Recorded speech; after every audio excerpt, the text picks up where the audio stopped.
بسم اللہ الرحمن الرحیم الحمد للہ وحدہ والصلاة والسلام علی من لا نبی بعد وبعد۔ معزز سامعین، السلام علیکم ورحمۃ اللہ وبرکاتہ۔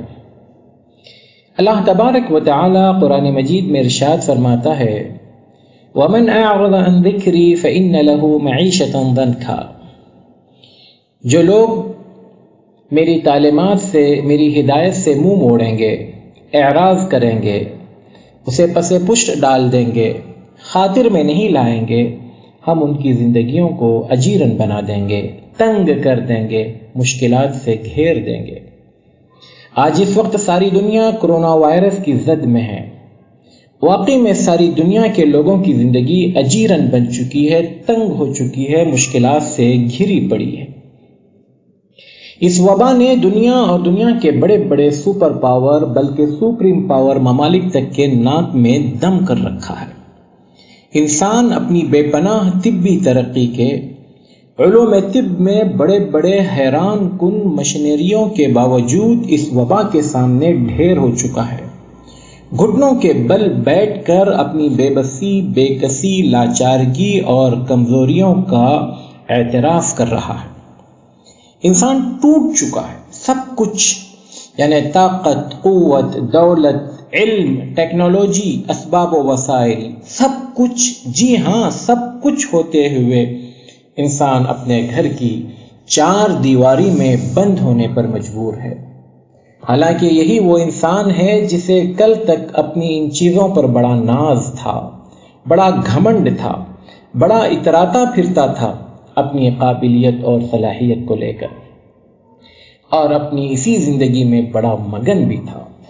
رب کے ساتھ اس کا رویہ بڑا مجرمانہ اور بڑا بے رخی والا تھا۔ کچھ لوگ تو اسے سرے سے مانتے ہی نہیں، انکاری تھے، اور جو مانتے تھے وہ بھی کسی حد تک اپنے آپ کو اس سے بے نیاز سمجھ بیٹھے تھے۔ غیروں کو چھوڑیے، دوسروں کی کیا بات کریں، میں اپنی بات کروں، اپنے آپ کو مسلمان کہلانے والا، ایمان کے بلند و بالا دعوے کرنے والا، میرا رویہ میرے رب کے ساتھ، میرے دین کے ساتھ کیسا تھا؟ مؤذن صاحب روزانہ دن میں 5 مرتبہ اپنی اذان کی شروعات اللہ اکبر سے کرتے تھے۔ اللہ اکبر، اللہ اکبر، اللہ سب سے بڑا ہے، اللہ سب سے بڑا ہے۔ ہمارے کان ان کلمات سے ضرور مانوس تھے، لیکن دل و دماغ اس کے معنی و مفہوم سے بالکل خالی۔ ہمیں پتہ ہی نہیں تھا اس کا مطلب کیا ہے، ہمیں احساس ہی نہیں تھا کہ اس کے تقاضے کیا ہیں۔ اس چھوٹے سے کلمے کے اندر معانی کا جو سمندر ٹھانٹے مار رہا ہے وہ کل تک ہماری سمجھ کے باہر تھا۔ آج ہمیں پتہ چل رہا ہے کہ ہمارا رب کتنا بڑا ہے، اس کی طاقت کتنی عظیم ہے۔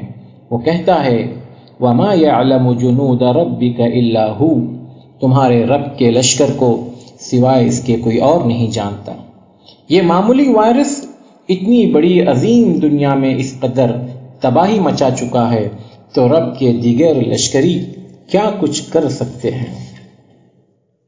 ہمیں اپنا محاسبہ اور مواخذہ کرنے کی ضرورت ہے۔ کہیں ہمارا رب ہم سے ناراض تو نہیں، کہیں یہ عذاب الہی تو نہیں۔ ہمیں اپنے رب کی پکڑ سے ڈرنے کی ضرورت ہے، ہمیں اپنے روٹھے رب کو منانے کی ضرورت ہے، ہمیں اپنے گناہوں سے معافی مانگنے کی ضرورت ہے۔ اللہ تبارک و تعالی ہمیں اپنے حفظ و امان میں رکھے اور ہمیں اپنا وہ بندہ بنائے جسے وہ چاہتا ہے، جسے وہ پسند کرتا ہے۔ آمین۔ وآخر دعوانا الحمد للہ رب العالمین۔ والسلام علیکم ورحمۃ اللہ وبرکاتہ۔